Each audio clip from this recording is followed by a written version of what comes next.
Bonjour à tous, bienvenue dans ce workshop DBT. On va attendre quelques minutes que tout le monde se connecte. Je vois qu'on a déjà quelques participants, c'est top.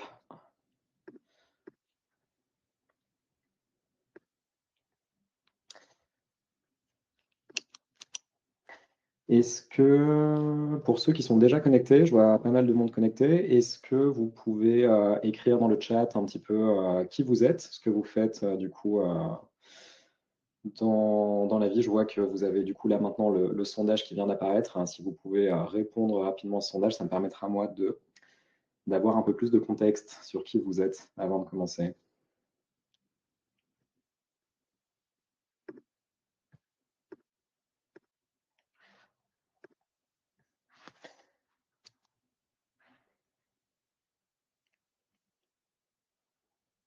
Ok, très bien. Je vois qu'on a plusieurs demandeurs d'emploi, salariés en poste, quelques entreprises étudiants. Super.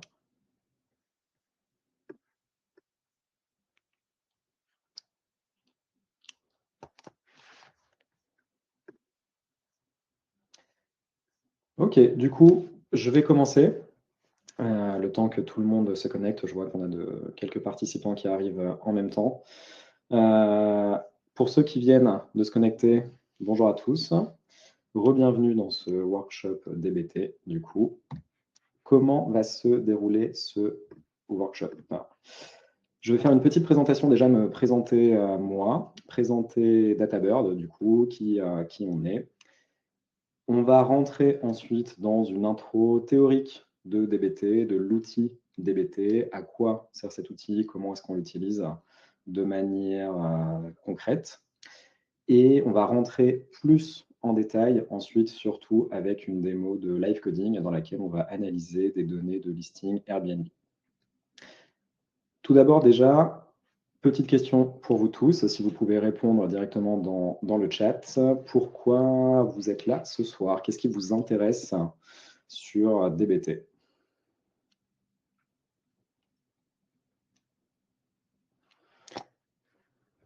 Vous avez du coup le sondage qui est apparu, plusieurs réponses, parce que vous êtes Analytics Engineer, vous souhaitez approfondir vos connaissances sur l'outil, ou tout simplement parce que vous êtes curieux.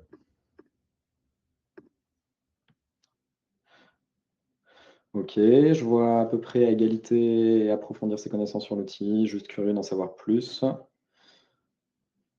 Peu d'analytics engineer, du coup, ce qui est pas mal dans le sens où la plupart d'entre vous vont découvrir l'outil pour la première fois, j'ai l'impression. Ok, trop bien. Ça me permet d'avoir un peu plus de contexte sur qui vous êtes et ce que vous cherchez dans ce workshop. Donc, très bien pour ceux qui souhaitent approfondir leurs connaissances sur l'outil ou qui sont curieux ici, parce que c'est exactement ce qu'on va faire avec ce workshop. Une partie théorique pour commencer et ensuite rentrer un peu plus dans le détail dans le live coding. Avant de rentrer dans la partie présentation de DataBird, moi je vais me présenter déjà pour que vous ayez un peu plus de contexte. Je m'appelle Damien, j'ai 33 ans, je travaille dans la data depuis un peu plus de 10 ans maintenant.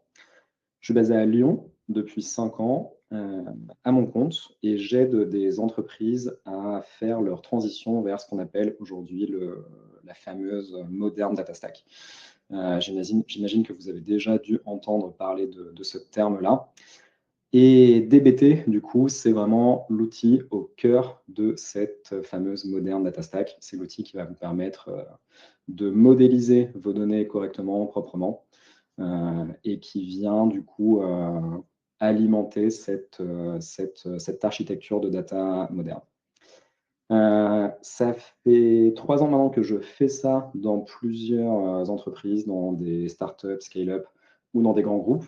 Pour vous donner un peu de contexte, j'ai travaillé là sur des projets de migration data en utilisant DBT, du coup, chez Paper.Nest, pour ceux à qui ça parle, du coup une scale-up française, ou dans des grands groupes où je termine des missions là en ce moment chez Roche, labo pharmaceutique, ou chez Etam, du coup, sur des migrations toujours DBT.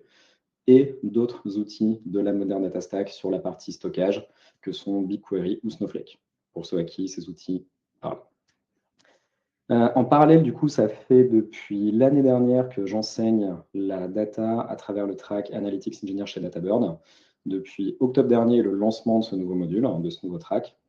Et je suis du coup ravi de pouvoir partager un peu plus mes connaissances autour de l'outil DBT pour tous les curieux qui sont présents ce soir et qui souhaitent en savoir plus.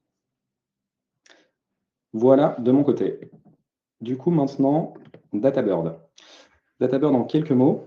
DataBird, c'est la constatation, part d'une constatation simple qui est l'utilisation incomplète de la donnée en entreprise et a le souhait de pallier cette utilisation incomplète, comment en optimisant la performance des entreprises via le digital et la data, ici. C'est un organisme de formation qui permet à toutes et à tous de se former aux outils digitaux, du digital et de la data. Nouveau petit sondage pour vous ici, pour savoir comment vous avez connu DataBird, ce qui nous permet aussi de récupérer un peu de data de notre côté.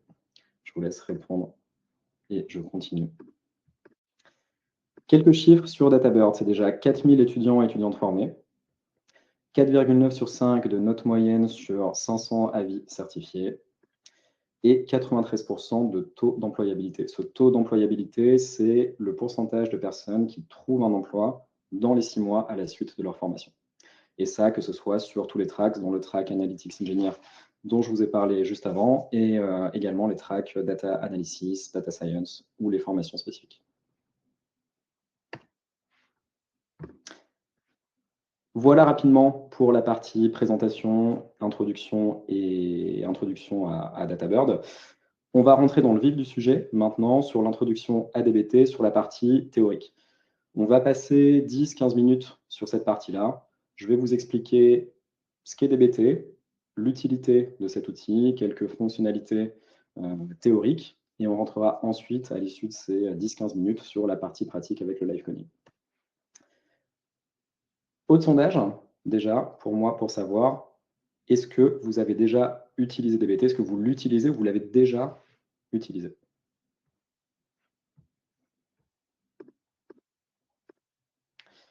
Ok, je vois plus de non que de oui. Ok, 2 tiers, 1 tiers qui a déjà utilisé DBT et 2 tiers non, mais j'aimerais. Ok, parfait. Dans tous les cas, pour ceux qui n'ont jamais utilisé DBT, tant mieux, vous allez avoir une introduction et un cas concret. Pour ceux qui l'ont déjà utilisé, j'espère que vous allez quand même apprendre des choses sur l'outil.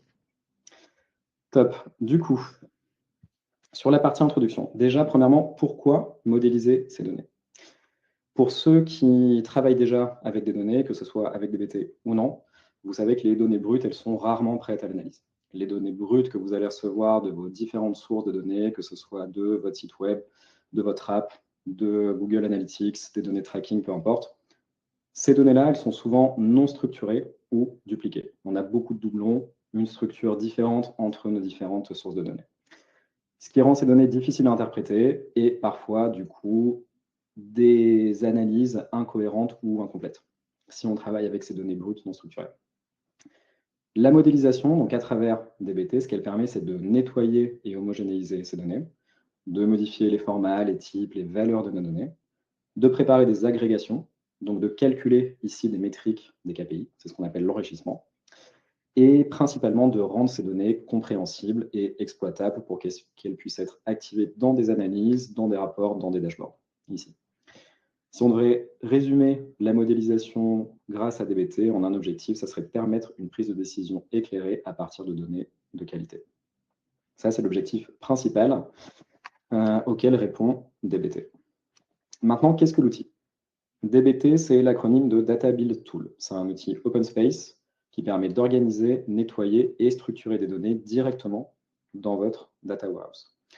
Un concept ici qui est important de comprendre pour ceux qui ont déjà cette expérience de la moderne data stack ou de la data en général. DBT ne viendra jamais stocker vos données. DBT, c'est une couche supplémentaire qui vient s'appliquer sur votre data warehouse. Votre data warehouse, c'est l'endroit dans lequel sont stockées vos données. DBT, du coup, pour faire ça, pour faire la modélisation, il utilise une combinaison de deux types de codes différents, du SQL d'un côté et du Jinja pour transformer vos données. Ce qui est important ici de comprendre, c'est que 90% du code que vous allez écrire sur DBT, ça reste et ça restera du SQL. Le Jinja, on le verra un peu plus en détail après dans la partie live coding, mais le Jinja, ça va venir alimenter certains aspects de votre code sur une partie plus de configuration, ici. On verra plus en détail après, mais ce qui est important, c'est le SQL sur DBT, ça reste le principal langage que vous allez utiliser sur cet outil. DBT fonctionne avec ce qu'on appelle des fichiers versionnés. Donc, c'est comme du code. Il y a une vraie logique de développement de développeurs à l'intérieur de cet outil-là. Vous allez travailler avec des fichiers .SQL principalement, qui sont vos requêtes SQL, qui vont vous permettre de faire vos transformations. Et du coup, ce que permet l'outil, c'est de créer des modèles de données réutilisables. Par modèle, on entend des tables de données, des tables qui sont issues de vos couches de transformation. DBT permet aussi de créer et d'automatiser des tests pour vous assurer d'avoir des données fiables de qualité, de générer de la documentation. On va le voir après un peu plus en détail, mais ça vous permet de créer une page de documentation claire pour que vous puissiez vous revenir sur les différents aspects de vos modèles et que d'autres personnes au sein de votre équipe ou des personnes qui intègrent votre équipe plus tard puissent elles aussi comprendre toutes les couches de modélisation que vous avez apportées à l'intérieur de votre organisation. Et enfin, un autre aspect important de DBT, c'est la visualisation de ce qu'on appelle le lineage. Le lineage, c'est les dépendances entre vos différents modèles. Et on peut avoir une couche de transformation sur DBT assez complexe, des couches très simples comme des couches assez complexes. Cette visualisation des dépendances des modèles, elle permet de remonter en amont des couches de transformation de manière visuelle très facilement et de voir toutes les étapes de transformation que vous avez appliquées sur DBT. En gros, DBT, c'est tout ça à la fois. Une notion qui est importante sur cet outil-là, c'est que vous avez deux versions existantes de l'outil, DBT Core et DBT Cloud. DBT Core, c'est la version gratuite open source de DBT. DBT Cloud, c'est la version payante ici, qui est hébergée directement par DBT avec ce qu'on appelle un user interface qui va vous permettre d'accéder à DBT Cloud directement depuis votre navigateur, ce qui est plus simple à prendre en main que la version DBT Core qui est plus flexible mais à la fois plus difficile à configurer, légèrement plus difficile à configurer. Et l'usage est différent. Vous avez d'un côté sur DBT Core un usage qui se fait beaucoup dans la ligne de commande ou à travers des outils comme Visual Studio, alors que DBT Cloud vous permet d'avoir une interface graphique très facile d'utilisation directement depuis votre navigateur. Nous, aujourd'hui, la version qu'on va utiliser, c'est la version DBT Cloud qui est hostée, hébergée directement par DBT. En gros, Core Cloud, c'est exactement la même technologie. Vous avez la même logique, exactement les mêmes commandes, mais l'expérience est différente selon vos différents besoins. Maintenant, où se trouve DBT dans la chaîne de valeur de la data? Cet outil-là, il a créé un nouveau poste, le poste d'Analytics Engineer, qui est le cœur de cette formation, du coup proposée aussi par DataBird. Ce poste-là, cette fonction d'Analytics Engineer, ce qu'elle va faire, c'est transformer les données pour les rendre actionnables. Historiquement, dans des équipes data, on avait en début de chaîne le data ingénieur qui était en charge d'extraire et d'intégrer des données au sein d'un data lake, une data warehouse, de les structurer. Et en bout de chaîne, juste après le data ingénieur, on avait les data analystes qui, eux, étaient en charge de faire des analyses, de créer des rapports, de créer des dashboards avec des outils de visualisation. DBT, ce qu'il a permis, c'est de créer un poste intermédiaire entre le data ingénieur et le data analyst, un poste qui va permettre de structurer les données qu'on reçoit à l'intérieur de notre data warehouse et de les fiabiliser. C'est ce qu'on retrouve ici, le poste d'analytics engineer, pile entre le data ingénieur et le data analyst. Si on le représente d'une autre manière, on a d'un côté nos sources de données. Ici, une source de données CRM, nos sources Google Analytics de tracking, des données Salesforce CRM aussi. Ces données-là sont envoyées vers une destination, Data Lake ou Data Warehouse. On parle ici de données brutes, notre première couche avant transformation. DBT vient, lui, piocher à l'intérieur de ces différentes sources de données brutes, les transformer pour les rendre exploitables et les renvoyer à nouveau vers notre data warehouse, mais cette fois-ci transformées pour qu'elles puissent être exploitées par le data analyst.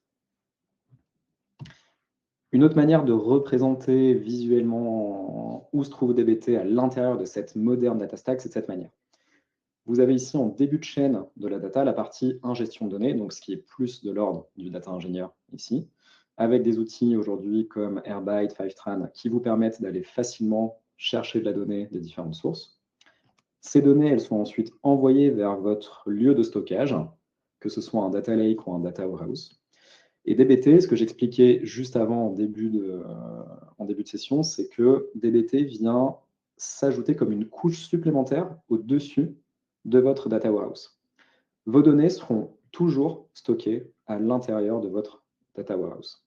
Rien ne sera stocké sur DBT. DBT, c'est ce qu'on appelle un orchestrateur de requêtes SQL qui va permettre d'aller chercher des données à l'intérieur de votre data warehouse, les données brutes, ici, les transformer à travers de la modélisation en SQL et les renvoyer à nouveau transformés à l'intérieur de votre data warehouse. Ce qui est important ici de comprendre, c'est que toute la partie compute, elle se fait vraiment sur le data warehouse. Rien ne se fait à l'intérieur de DBT. DBT, c'est pour ça qu'ici, vous le voyez sur ce graphique, DBT, c'est une couche supplémentaire par-dessus votre stockage de données qui est votre data warehouse. Une fois que ces données sont transformées et du coup exploitables, vous avez ici la partie activation. Activation à travers des outils de business intelligence. Donc là, des outils de visualisation, Tableau, Looker, Metabase, qui vont aller chercher vos données modélisées, transformées à travers DBT, ou alors aussi des modèles de data science sur cette partie activation. Mais ce qui est important de comprendre, c'est que DBT, c'est vraiment une couche supplémentaire sur votre stockage à l'intérieur de votre data warehouse. Maintenant, si on rentre un petit peu dans les fonctionnalités de DBT, vous avez une fonctionnalité de test de données qui est hyper bien faite sur DBT. Du coup, pourquoi tester ces données? Aujourd'hui, dans n'importe quel projet data, on a des erreurs qui peuvent venir de partout. On en parlait rapidement avant, mais on a souvent des données manquantes, des doublons, des valeurs incohérentes. Mettre en place des tests sur cet outil-là, ça vous permet de garantir la fiabilité de vos données et de vos analyses. Du coup, sans test, ces erreurs, elles passent souvent inaperçues. Et on se retrouve avec des erreurs en bout de chaîne, ce qu'on a vu juste avant dans la partie activation, donc dans vos rapports, dans vos dashboards. DBT propose deux types de tests. Des tests qu'on appelle génériques, qui sont très faciles à implémenter, qui sont natifs à l'outil, qui vous permettent de mettre en place des tests, par exemple, de valeurs uniques, s'assurer qu'une valeur est toujours unique sur une colonne, sur une table, qu'une valeur ne sera jamais nulle, ou alors mettre en place un set de valeurs acceptées. Par exemple, si vous avez une colonne, une clé étrangère d'un ID et que vous savez que vous avez toujours des valeurs comprises entre 1 et 5, vous pouvez définir dans DBT un test de valeur acceptée allant de 1 à 5, ce qui veut dire que le jour où vous avez un ID 6 qui apparaît à l'intérieur de cette colonne, DBT va vous retourner une erreur et vous pourrez aller très facilement creuser à l'intérieur de ces logs, comprendre d'où vient cette erreur et la régler directement depuis l'outil. Ça, c'est pour la partie test générique. Et DBT propose ce qu'ils appellent des tests singulars, donc des tests spécifiques à vos règles métiers. Là, pour le coup, c'est du code SQL, toujours, ce que je vous ai dit en début de session aussi. La majorité du code que vous allez écrire dans DBT, c'est du code SQL. Là, ici, ce qu'on vient de dire, c'est fait un test sur une règle business, une règle métier précise. Par exemple, un prix ne peut pas être négatif, une date de commande ne peut pas être dans le futur. Ici, ça va dépendre vraiment de vos cas d'usage et de vos règles métiers. DBT propose les deux tests. Ici, vous voyez un exemple de test du coup singular. Un test qui permet de dire, de sélectionner toutes les valeurs de mon modèle. Donc par modèle, on entend une table, une transformation qui a été faite sur DBT, dans laquelle cette colonne est nulle et mon statut est actif. Le but derrière ce test, c'est d'identifier uniquement les colonnes nulles et où le statut est actif. Ce qui est important ici de comprendre, c'est que les tests DBT créés en SQL comme cela, les tests singulars, eux, ne doivent retourner aucune valeur. DBT ne validera ses tests que s'il ne retourne aucune valeur. Deuxième fonctionnalité de DBT, c'est la partie documentation des modèles. La documentation, ça permet de rendre vos modèles compréhensibles et réutilisables par tous.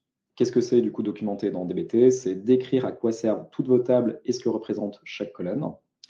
Ça permet, j'en ai parlé rapidement juste avant, mais faciliter l'onboarding des nouveaux membres, partager une vision commune entre les équipes data et métiers, et essentiellement centraliser le savoir data au sein de l'équipe.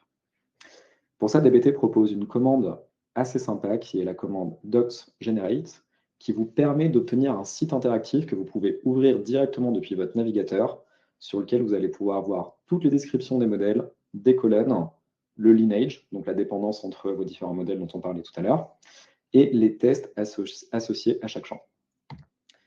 Rapidement, à quoi ressemble ce site? À ça, vous avez à gauche l'arborescence de votre projet DBT avec tous vos différents modèles. Et ici, un focus sur une table, Fact Subscription Transactions, sur laquelle vous pouvez voir une description de cette table.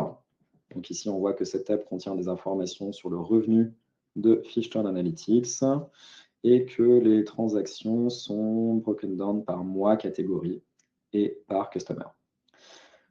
Les sources viennent de Trello, QuickBooks et Stripe. Et juste en dessous, on a une vision du schéma, du coup, avec nos différentes colonnes, les tests appliqués sur ces colonnes, le type de chaque champ et une description de chaque colonne. Et ici, ce qu'on voit, c'est ce fameux lineage. Donc, c'est cette dépendance entre ces différents modèles. La table qu'on vient de voir, la table Fact Subscription Transactions, ici, elle arrive en bout de chaîne de transformation. Et tout ce que vous voyez ici, tous ces éléments-là, c'est toutes les sources, alors les sources de données qui viennent là, et toutes les couches de transformation, tous les modèles de transformation qui ont été appliqués pour aboutir à cette table Fact Subscription Transactions, ici. Donc là, visuellement, vous avez une arborescence qui vous permet de revenir très facilement sur toutes les couches de transformation que vous avez appliquées depuis le début. Et DBT vous permet de, tout simplement en cliquant sur ces modèles-là, d'aller voir à quoi ressemble la table, la description des tables qu'on a vues juste avant, et de rentrer aussi facilement à l'intérieur de votre code SQL pour comprendre ce que vous avez fait, d'où viennent ces données, mais aussi les couches de transformation appliquées en SQL dans ces modèles. Ça, c'est sur la partie documentation. Une autre fonctionnalité assez sympa sur DBT, qui est une fonctionnalité assez récente, qui s'appelle la couche sémantique. Peut-être que vous en avez déjà entendu parler, le semantic layer, couche sémantique sur DBT. Ce que permet cette couche sémantique, c'est de définir à un endroit précisément vos notions métiers, vos KPI, vos metrics, à un seul et même endroit. Pour ceux qui travaillent déjà avec de la donnée, j'imagine que vous avez déjà dû répondre plusieurs fois à la question pourquoi est-ce que d'un côté je trouve 1000 ventes hier sur ce dashboard, de l'autre côté sur ce rapport j'en ai 1200, moi de mon côté j'en calcule 1300, une autre personne en calcule 1150. Pourquoi est-ce que vous vous retrouvez avec ce cas de figure-là? Parce que chaque personne utilise une seule et même source de données entrante et fait un peu son code, son bout de code de son côté, ses calculs de son côté. Ce que ça crée, du coup, ça crée beaucoup de dissonance entre les différentes équipes pour parler d'une seule et même métrique. La couche sémantique sur DBT, elle permet de pallier à ça et de définir vos métriques, vos KPI à un seul et même endroit à l'intérieur de DBT et de connecter ensuite tous vos différents outils, que ce soit Tableau, Power BI, Looker, tous vos outils de visualisation, mais aussi Excel, Google Sheet, de se connecter à cette couche sémantique et d'aller appeler vos différentes métriques qui ont été définies à un seul et même endroit. Ce qui veut dire qu'ici, tout le monde parle le même langage métier, basé sur des définitions alignées à un seul et même endroit. Vous n'avez plus qu'une source de vérité, ici. Je résume sur cette partie théorique. Modéliser ces données avec DBT, ça vous permet de passer de données brutes à des analyses fiables et compréhensibles. DBT, c'est l'outil central pour structurer, tester, documenter et maintenir toutes ces transformations directement dans votre data warehouse. Je répète ce que je disais, DBT ne va jamais stocker vos données seront toujours stockées à l'intérieur de votre data warehouse. DBT vient s'ajouter comme une couche supplémentaire de transformation et vous permet du coup de créer des modèles réutilisables et versionnés, d'automatiser des tests et d'assurer la qualité de vos modèles et de votre pipeline de données. Ça vous permet également de générer une documentation interactive et de maintenir une cohérence sémantique à l'échelle de toute votre organisation avec cette fameuse couche sémantique dont on vient de parler. Du coup, ici, l'objectif central de l'Analytics Engineer, c'est de fiabiliser l'analyse, fluidifier la collaboration au sein de l'équipe et accélérer la prise de décision basée sur la donnée. Voilà pour la partie théorique. Maintenant, ce qu'on va voir sur la partie pratique live coding en action, on va utiliser donc des données Airbnb à l'intérieur de DBT avec BigQuery. On va transformer un jeu de données brut avec l'outil, créer un modèle d'analyse prêt à l'emploi, ajouter des tests pour être sûr que nos résultats soient fiables et mettre en place une automatisation simple via DBT Cloud toujours. Pour ça, un peu de contexte. Vous travaillez comme Analytics Engineer pour Airbnb. La mission que vous avez au sein de l'équipe data, c'est de fournir une analyse claire et actionnable des quartiers les plus chers de Los Angeles, ce qui va permettre d'aider les équipes marketing à ajuster leur stratégie de prix. Pour ça, l'objectif, plonger au sein du quotidien d'un Analytics Engineer, vous offrir une vue concrète sur la pratique des outils BigQuery et DBT et des méthodes essentielles du métier. Ce que vous allez apprendre à faire là dans ces 20-30 prochaines minutes, ça va être de structurer des données brutes dans BigQuery, donc dans le Data Warehouse, avec DBT Cloud, de créer des modèles analytiques clairs et réutilisables, de tester et documenter vos données et d'automatiser la mise à jour via des jobs programmés. Ces 4 grands sujets, ici, ces 4 grands points, couvrent la grosse majorité du travail de l'Analytics Engineer. Évidemment, on va aller rapidement sur ces points. On ne va pas rentrer dans un détail très très fin, mais en voyant ça, vous avez les grandes lignes du travail de l'Analytics Engineer aujourd'hui. Ok, je prends un peu d'avance. Pour ça, je prends la main à nouveau ici. On va travailler avec ce jeu de données. Un jeu de données que vous pouvez retrouver sur le site Kaggle, ici, qui s'appelle Los Angeles Airbnb Listings. Je ne vais pas rentrer dans la description, mais ce que vous pouvez voir ici sur le contenu de ce jeu de données, on a pas mal de colonnes, on a une vingtaine, 20-25 colonnes ici, sur lesquelles, si on rentre un peu dans le détail, on peut retrouver donc les listings, donc ça veut dire tous les appartements, maisons que vous allez pouvoir vous retrouver sur Airbnb, uniquement pour Los Angeles. On est sur un dataset qui est assez récent, qui date de septembre 2024, ici. Ce qu'on retrouve, c'est un ID unique pour chaque listing, le nom qui est vous, de votre côté, quand vous faites une recherche sur Airbnb, le nom de la propriété que vous allez retrouver, pas mal d'infos sur le host, et nous, ce qui va nous intéresser ici, c'est cette colonne Neighborhood pour avoir les quartiers et pour faire une analyse de prix, la colonne prix ici. Pour travailler avec ce jeu de données, on va le télécharger directement par ici. Très bien. Et on va se rendre sur Google Cloud. Google Cloud qui est la suite cloud qu'on utilise ici chez Databurn et la technologie qui est BigQuery, qui est le data warehouse de Google Cloud. Si j'ouvre BigQuery, voilà à quoi ressemble mon environnement. J'ai d'un côté mon projet Databird avec mon ID, et ici j'ai ma ligne de commande qui va me permettre d'écrire du code SQL. Tout d'abord, moi, ce que je vais être amené à faire, c'est à charger ces données que je viens de télécharger à l'intérieur de BigQuery. Pour ça, je vais d'abord créer un jeu de données, un dataset, ici, que je vais appeler Airbnb Analysis. OK, je crée mon dataset. J'ai mon dataset Airbnb Analysis. Si je l'ouvre ici, j'ai rien pour l'instant. Depuis ce dataset, ce que je vais créer maintenant, c'est une table que je vais uploader ici et qui va se baser, hop, je vois d'abord unzipper mon fichier archive. Ici, j'ai mon listing Airbnb. OK. C'est un fichier CSV. BigQuery l'a reconnu automatiquement. La destination, mon projet DataBird, mon dataset Airbnb listings, ma table que je vais appeler Airbnb listings. Pardon, mon dataset Airbnb analysis et ma table Airbnb listings. Je vais cocher le schéma autodetect, ce qui veut dire à BigQuery que BigQuery va détecter automatiquement tous mes noms de colonnes pour ne pas avoir à le rentrer manuellement.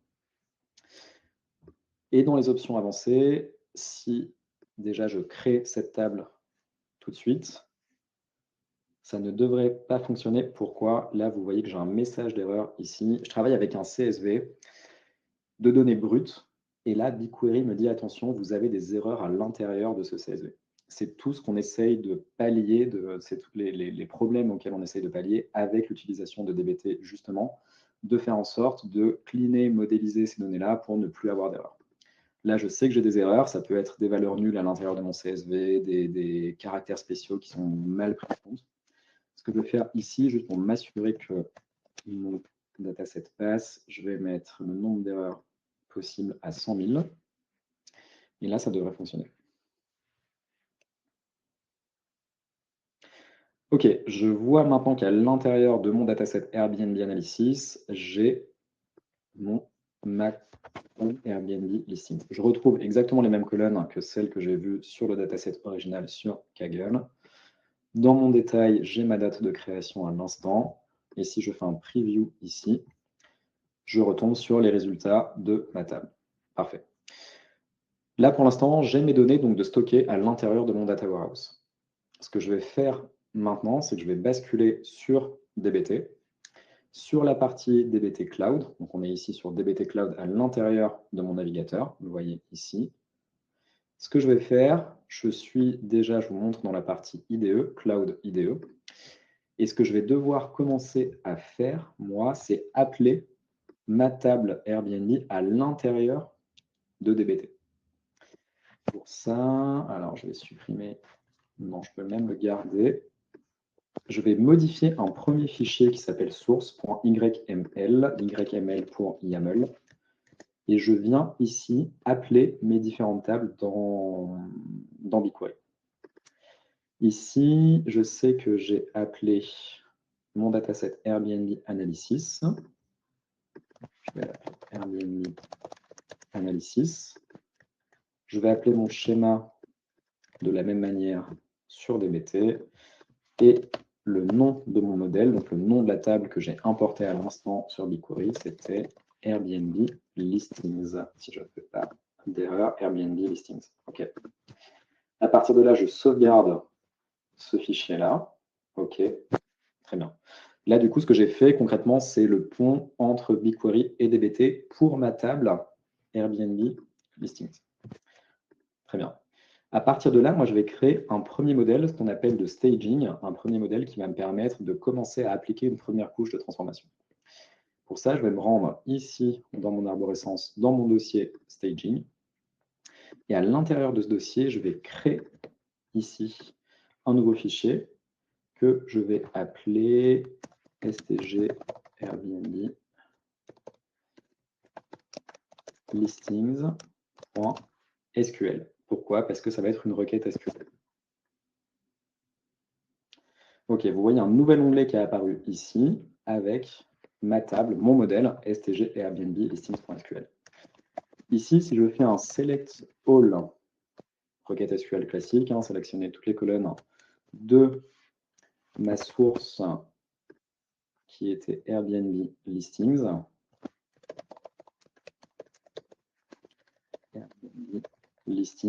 et que je fais un preview, est-ce que ça fonctionne? Ça ne fonctionne pas. Pourquoi? Parce que là rentre en compte ce qu'on appelle le fameux code Jinja sur DBT. La spécificité de DBT qui est que dès l'instant qu'on fait appel à des tables existantes, dans notre from, on doit utiliser une syntaxe particulière. Et la syntaxe, je viens de la copier-coller ici, elle est construite de cette manière, avec deux accolades, le tag source Et ici, vous allez appeler votre schéma et votre table. Donc, on a créé un schéma qui s'appelle Airbnb Listings, une table, pardon, Airbnb Analysis, une table Airbnb Listings. Et maintenant, si je fais un preview selection de cette manière, est-ce que ça fonctionne? Ça fonctionne. Ce que vient faire du coup ce bout de code Staging Airbnb Listings ici maintenant, c'est aller chercher à l'intérieur de BigQuery. Rappelez-vous vraiment toujours cette notion que vos données sont toujours stockées sur votre data warehouse.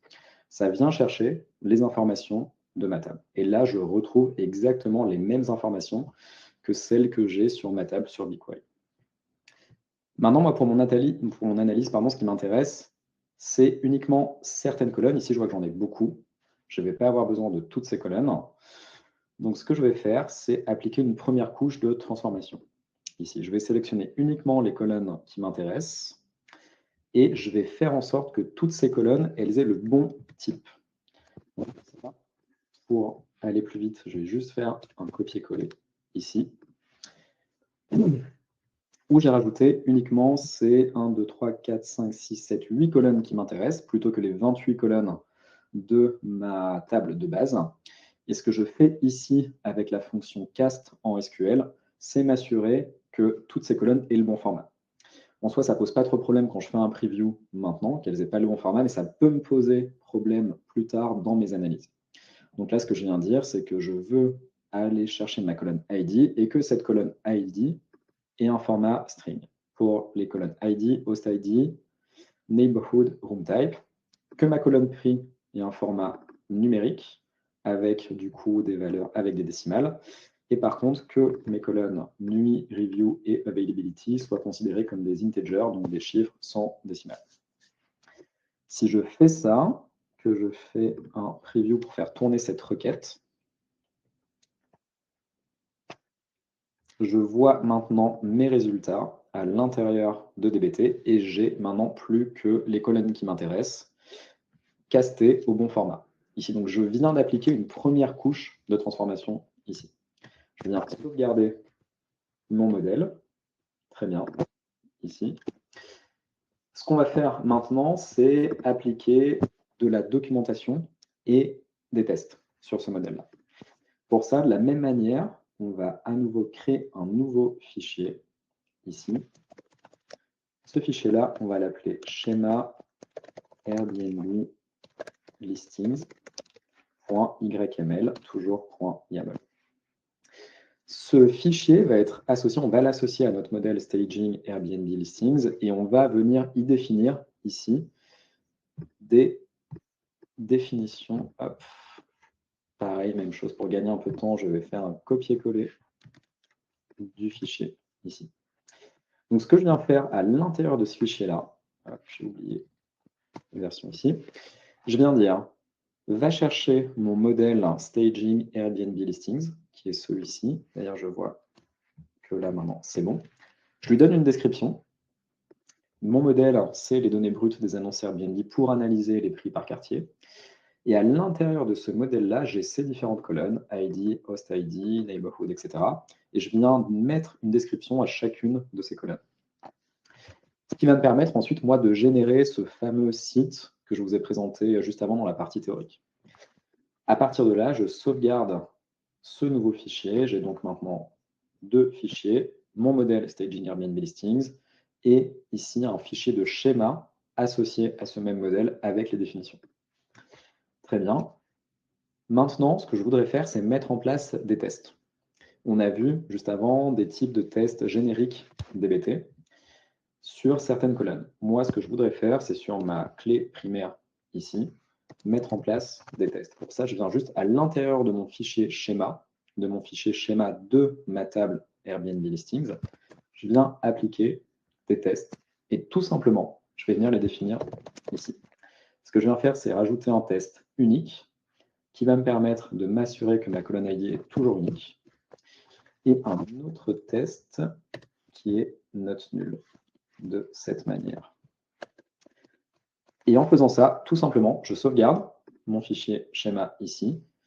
Ce que vient ici faire DBT, ça sera à chaque fois que je vais faire tourner ce modèle-là et cette couche de transformation que j'ai appliquée et que je recevrai des nouvelles données à l'intérieur dans ma table originale et que toutes ces données passent à travers toutes mes couches de transformation, DBT va s'assurer que ma colonne ID est unique et non nulle. Tout simplement, ça se définit à cet endroit-là de cette manière. J'ai appliqué du coup mon premier test générique. Ce qui m'intéresse maintenant, c'est d'appliquer un autre test qu'on appelle les tests singulars. Pour ça, si je retourne dans l'arborescence à gauche de DBT, vous voyez la partie test. Et ce que je vais faire, toujours la même chose, create file ici. Je vais l'appeler test positive price Airbnb. OK, point SQL. Toujours. Pourquoi? Parce que ces tests-là sont écrits en code SQL. Et ce que je vais faire, c'est que je vais m'assurer que tout ce qui est, alors je reprends pour les accolades, c'est plus facile. Tout ce qui est à l'intérieur de ma table staging Airbnb listings contient un prix qui est positif. Donc là, j'aurais tendance à dire de mettre une condition dans ma requête SQL where price supérieur à 0. Si je fais tourner ce modèle-là, alors je n'ai pas de table staging Airbnb listings. Pourquoi? Parce que cette table-là que j'ai créée sur DBT, je ne l'ai pas encore encodée réellement à l'intérieur de BigQuery. Pour ça, vous avez une commande à faire à l'intérieur de DBT qui est ce qu'on appelle un DBT run. Select stg Airbnb listings. En faisant ça, je fais tourner cette commande. On peut rentrer à l'intérieur ici de dernière commande envoyée. Et je vois ici dans les logs qu'une vue a été créée à l'intérieur d'un dataset qui s'appelle dbt nom prénom staging, qui s'appelle staging Airbnb listings. Maintenant, ce que je vais faire, je vais retourner sur BigQuery et je vais actualiser mon contenu et je vais chercher mon dataset dbt nom prénom staging et est-ce que je vois ma table staging Airbnb listings, ma vue? Absolument. Je retrouve du coup cette vue que je viens de créer à travers DBT, je la retrouve à l'intérieur de BigQuery ici.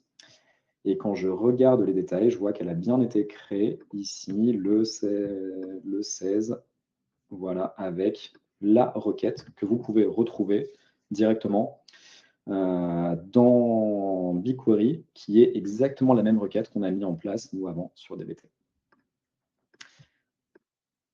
Maintenant, si j'essaye de faire tourner, maintenant que cette table existe, cette vue, du coup, existe dans BigQuery, si je fais un preview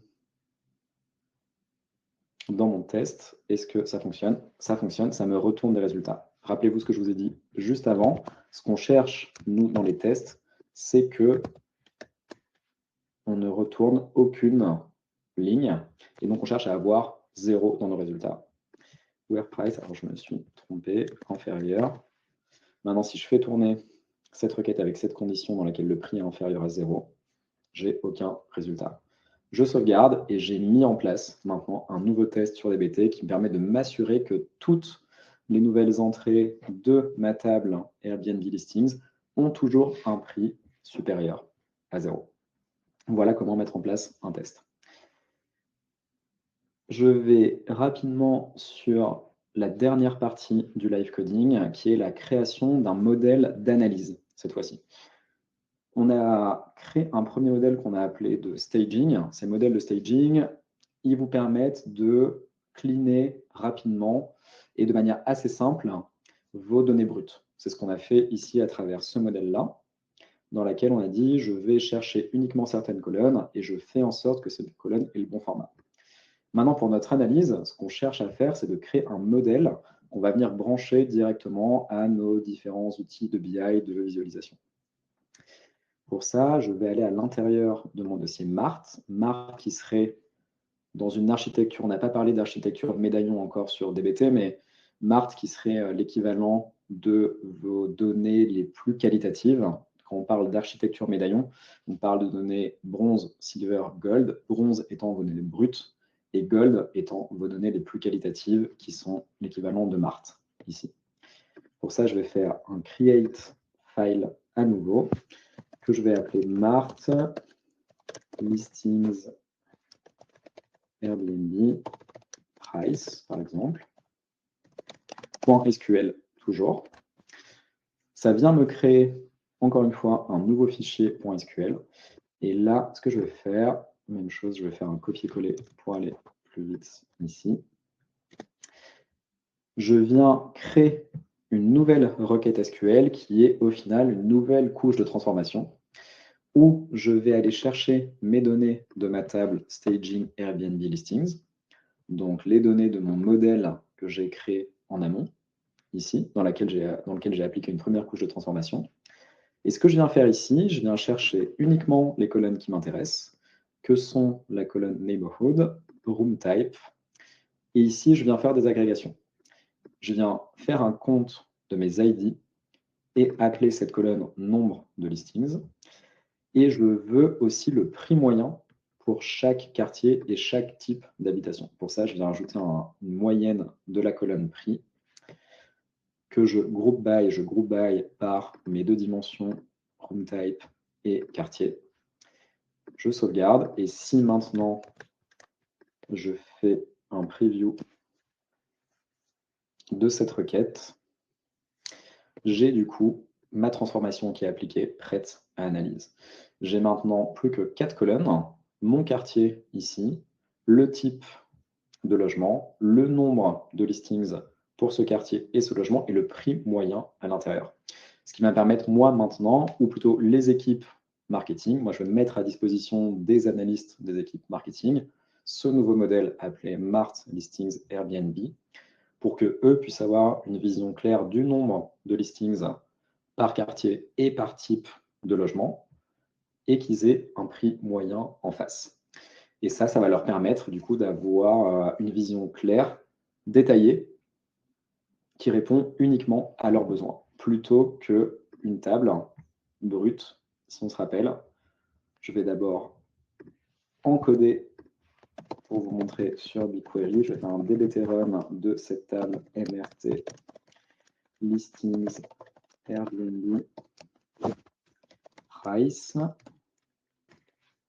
pour vous montrer les deux tables l'une à côté de l'autre. En faisant ça, j'ai mes logs dbt ici et vous voyez, OK, ça a créé du coup à l'intérieur de mon dataset BigQuery dbt nom prénom Mart. Ça a créé ma table Mart Listings Airbnb qui contient 556 lignes et ça l'a créé en 3 secondes. Maintenant, si je retourne sur BigQuery, rappelez-vous, tout se passe sur BigQuery. Je viens faire un refresh de mon contenu de mes sources ici et j'ai d'un côté ma vue, toujours Staging Airbnb Listings. Je vais ouvrir la Airbnb Listings, ma base originale, ma table originale. Et en parallèle, je vais chercher dbt, nom, prénom, Mart, Mart Listings Airbnb Price, où là, je retrouve dans mon schéma mes 4 colonnes et en preview les mêmes résultats que ceux que j'avais sur dbt juste avant. Ce qui me permet, du coup, grâce à dbt, de passer concrètement de ça, de toutes ces données brutes, ici, de mes 14 562 lignes de données brutes, ici, qui sont très difficiles à analyser pour une équipe marketing, de passer de ça à un modèle clair qui, lui, maintenant, ne contient plus que 556 lignes et qui permet d'avoir réponse aux questions posées à la base par l'équipe marketing. Voilà, dans les grandes lignes, l'utilisation de dbt. J'espère que c'est clair pour vous tous. Je reviens sur la présentation.